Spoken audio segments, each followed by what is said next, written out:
What do you think of their last album?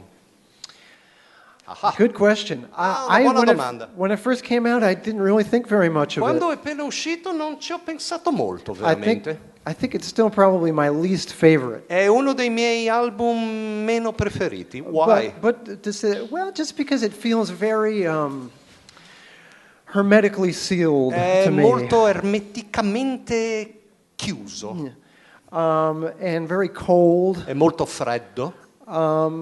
But to say that it's my least favorite, A dire che è il mio meno preferito it still means that I like it more than probably 95% of other music. vuol dire che lo amo lo stesso il 95% più che amo altra musica. And one thing that I find to go back to the theme of reinventing themselves. E per tornare al discorso che loro si sono reinventati o si reinventano, Is that what they have done quello che hanno fatto live in concert Dal with these vivo. songs, I think is really outstanding.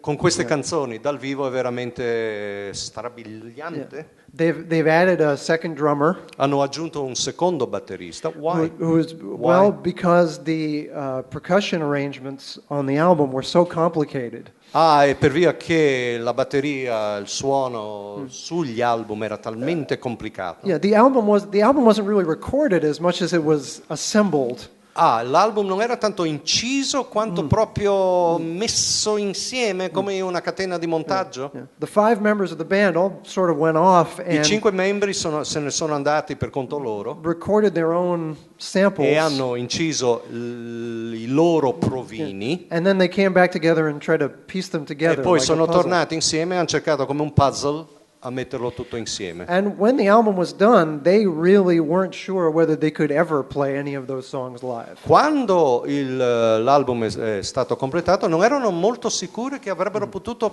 presentare l'album dal vivo, But they figured out a way to do it. ma And hanno capito un modo per farlo it involved adding another person. e la soluzione era quella di aggiungere un'altra persona. And to hear those songs live now, E ascoltare le loro canzoni dal vivo adesso they're real living things. e sono cose veramente vive. There's a bit of Italy in Radiohead's influence, Morricone, right? Ennio Morricone. Yes. They're great admirers of Ennio Morricone. C'è un po' Right. d'Italia nei Radiohead e sono ammiratori di Ennio Morricone che tutti noi conosciamo. I think that comes particularly from Johnny Greenwood, Questo viene particolarmente da Johnny Greenwood, who has become a rather notable film composer. che è diventato himself. anche un compositore per le colonne sonore come Ennio Morricone. Right. Has he met Ennio Morricone? I'm not sure. Io ho he chiesto has. se ha conosciuto il grande maestro Morricone, non sono sicuro. He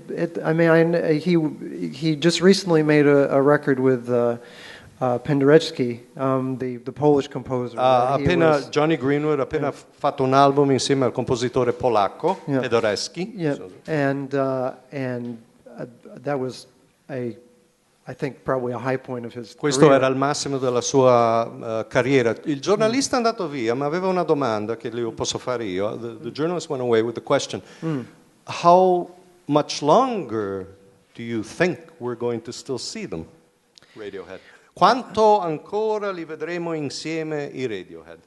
È una domanda un po' difficile perché nessuno lo può sapere. Nobody can know it. But No one can, but I think there's no reason that it can't go on indefinitely. non c'è motivo per cui non possa andare avanti indefinitivamente. The fact that they have continued on for going on 30 years Sono now, 30 anni che vanno avanti, 20 of them in the public eye. 20 but, dei quali nell'occhio pubblico, but nearly 30 years with quasi 30 anni with no changes con nessun in personnel, cambiamento, all the same che people. c'è solo un gruppo che li batte. There's only one group that beats them, right? That's right. Aerosmith. There's Aerosmith and there's U2. E gli U2, Yeah. già giusto. Sì, Yeah. gli U2, ma That- sono il gruppo originale da quando hanno iniziato nell'84 all'Albington College in Oxfordshire.